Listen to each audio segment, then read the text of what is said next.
একজন গুনাহগার মানুষ আল্লাহর কাছে এমন একটি আবেদন করেছিলেন যা শুনে সবাই অবাক হয়ে যান। সে জান্নাত, ধন সম্পদ বা উচ্চ মর্যাদা কিছুই চায়নি। সে চেয়েছিল শুধু একটি অধিকার। কিন্তু আল্লাহ তাআলার জবাব শুনে তার চোখে পানি চলে আসে। কি ছিল সে আবেদন, আর কেন এই ঘটনা আজও মানুষের হৃদয় কাঁপিয়ে দেয়? চলুন শুনি একটি অবিশ্বাস্য শিক্ষণীয় ঘটনা। কিতাবুত তাওয়াবিন এই তওবার একটি ঘটনা আছে। এক ব্যক্তি গুনাহ করতে করতে নিজেকে নিকৃষ্টতম নিম্ন স্তরে নিয়ে গিয়েছিলেন। এক সময় তার অন্তর আল্লাহ পাক নিজের গুনাহের জঘন্যতার ব্যাপারে অনুশোচনা পয়দা করে দিলেন।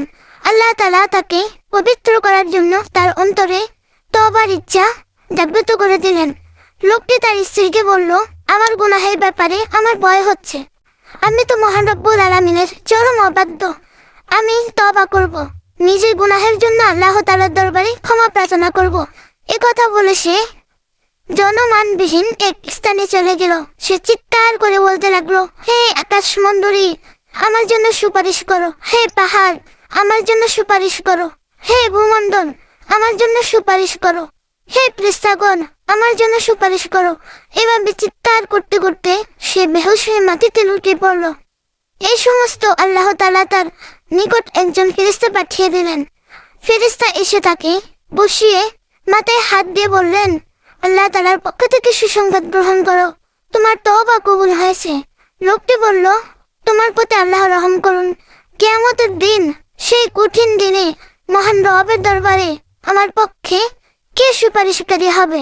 ফেরেশতা সান্ত্বনা দিয়ে বলল, তোমার আল্লাহ ভীতু ও তোমার অন্তরে পাপের ভয়ের কারণেই তোমার পক্ষে সুপারিশকারী হবে। প্রিয় ভাই ও বোনেরা, এখানে লক্ষ্য করার বিষয় হলো, লোকটি নিজের কৃত গুনাহগুলো থেকে ক্ষমা প্রার্থনা করতে করতে বেহুশ হয়ে গেল। নিজের গুনাহের ব্যাপারে কত কঠিন অনুশোচনা লোকটির অন্তরে এসেছিল। প্রকৃতি সবারই তো অবস্থা এমন হওয়া উচিত, অথচ আমাদের কি অবস্থা? গুনাহ করার কারণে আমাদের অন্তর সামান্য সময়ের জন্য বেচাইন হয় না। আমাদের অন্তর আতরের চেয়ে শক্ত হয়ে গেছে। অন্তর আতর হয়ে গেছে। আমরা দুনিয়ার পিছে পড়ে দুনিয়ার আরাম আয়াসকে প্রাধান্য করে নিয়েছি, আখিরাতকে ভুলে গেছি। দুনিয়ার বিপদ তো কোনো বিপদই না। বিপদ তো শুরু হবে মৃত্যুর সময় থেকে, যখন চোখের পুতুলি অকাজ হয়ে যাবে, রূহ গলা পর্যন্ত এসে যাবে, কান শ্রবণ শক্তি হারাবে, চোখ দুটো প্রিয় স্ত্রী সন্তানকে স্বজনদেরকে দেখতে অসম্মতন হবে, মৃত্যুর ফেরেশতা সামনে আসবে। প্রিয় ভাই ও বোনেরা, এই ঘটনা আমাদের মনে করিয়ে দেয় যে একজন সত্যিকারের মুমিন শুধু নিজের মুক্তির কথা চিন্তা করে না, অন্যদের কল্যাণ কামনা করে।